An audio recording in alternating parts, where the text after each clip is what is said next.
हे पहा, आताच्या घडीला शेतकऱ्यांना वीज मिळत नाही। सरकारने 8 तास वीज देण्याचं आश्वासन दिलेलं आहे, परंतु 1 तास सुद्धा अखंड वीज शेतकऱ्यांना मिळत नाही आणि त्याच्यामुळं पाऊस वरतून पडत नाही। जे विहिरीत पाणी आहे ते जर शेतकऱ्यांना द्यायचं तर शेतकरी देऊ शकत नाही, अशा प्रकारची परिस्थिती आहे। मागच्या काळात मागच्या आठवड्यात मुख्यमंत्र्यांनी वीज बिलात सवलत देण्याची घोषणा केली, परंतु ही फक्त 100 मेगावॅट पुरतं 100 युनिट पुरतं मर्यादित आहे। बाकी 101 युनिट पासून 500च्या वर तर अव्वाचे सव्वा भाव वाढलेले आहेत आणि त्याच्यामुळे ही फसवणूक सरकारने द्यायचं इकडून आणि काढायचं इकडून अशा प्रकारे वीज बिलात सवलतीच्या नावाने केलेलं आहे। त्यामुळे एकीकडे सरकार शेतकऱ्यांना सांगते की तुम्हाला मोफत वीज देतं, प्रत्यक्षात शेतकऱ्यांना वीज मिळत नाही। अतिशय भयानक स्थिती ग्रामीण भागात आहे आणि वीज बिलात सवलत 100 युनिटच्या आतमधल्याने दिली। 100 युनिटचे लोक अतिशय मोजके आहेत। खऱ्या अर्थानं 500 युनिटच्या वर 300 युनिटच्या वर सवलतीची आवश्यकता आहे, पण सरकारने याच्यामध्ये मोठ्या प्रमाणावर भाववाढ केलेली आहे। अहिल्यानगरमध्ये बनावट जीआरच्या आधारावर कशाचे मुद्दा असा आहे सर की सरकारने जीआर जे आहेत ते खोटे काढलेले आहेत आणि काढण्यात आलं होतं, नंतर कळलं की तो जीआर फेक होता। हे पहा, परवा सभागृहात सुद्धा झालं, खोटं पत्र देऊन खोटी कामाचं पत्र दिलं गेलं प्रसाद लाडांचं। हे राज्यच फसवणाऱ्यांचं आहे।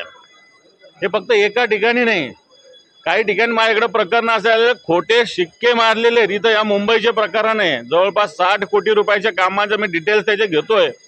कोर्टाचे खोटे शिक्के मारलेले एका अधिकाऱ्यानं आणि त्या अधिकाऱ्याला सस्पेंड करायच्या ऐवजी प्रमोशन मिळालेलं आहे। म्हणजे आंधळ दळतन कुत्र पीठ खाते, अशा प्रकारची या राज्याची स्थिती आहे।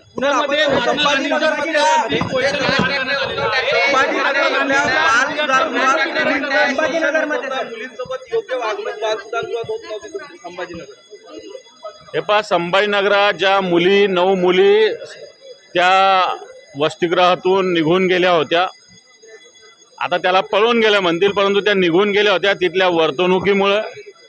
एक मुलगी तर अक्षरशः रस्त्यावर भीक मागत होती, ती सापडलेली आहे, जी हरवली होती ती। आणि त्या मुलींच्या तक्रारी जर बघितल्या तर मला असं वाटतं अंगावर शहारे येतील, अशा प्रकारची स्थिती आहे। सरकार नुसतं निवेदनं करतंय, परंतु सरकार कोणती कारवाई करत नाही। मला असं वाटतं येणाऱ्या काळात आजच एखाद्या मुद्द्याच्या माध्यमातून सरकारला या प्रकरणावर कारवाई करायला भाग पडू। मराठी भाषेसाठी लढणाऱ्यांची तुलना आशिष शेलारांनी काल पहलगाम मधल्या आतंकवाद्यांशी केली। मला असं वाटतं जे पहलगामचे आतंकवादी कुठे अजून माहिती नाही, सरकारने मोठा गाजावाजा केला, परंतु मराठी भाषा आणि पहलगामचे अतिरेकी याची जर आशिष शेलार अशा पद्धतीनं बरोबरी केली असेल तर मला वाटतं ही प्रवृत्ती अतिशय सरंजामी प्रवृत्तीचे दहशतवादी वृत्ती आहे। या वृत्तीचा आम्ही निषेध करतो।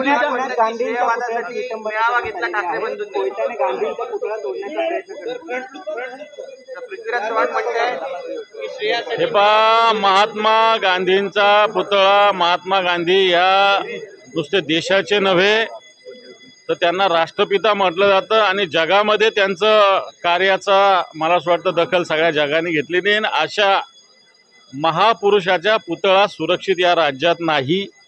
मला वाटतं राज्य काय करतंय, राज्याची कायदा कुठे आहे, सुव्यवस्था कुठे आहे, ही परिस्थिती मला असं वाटतं जनतेसमोर आलेली आहे।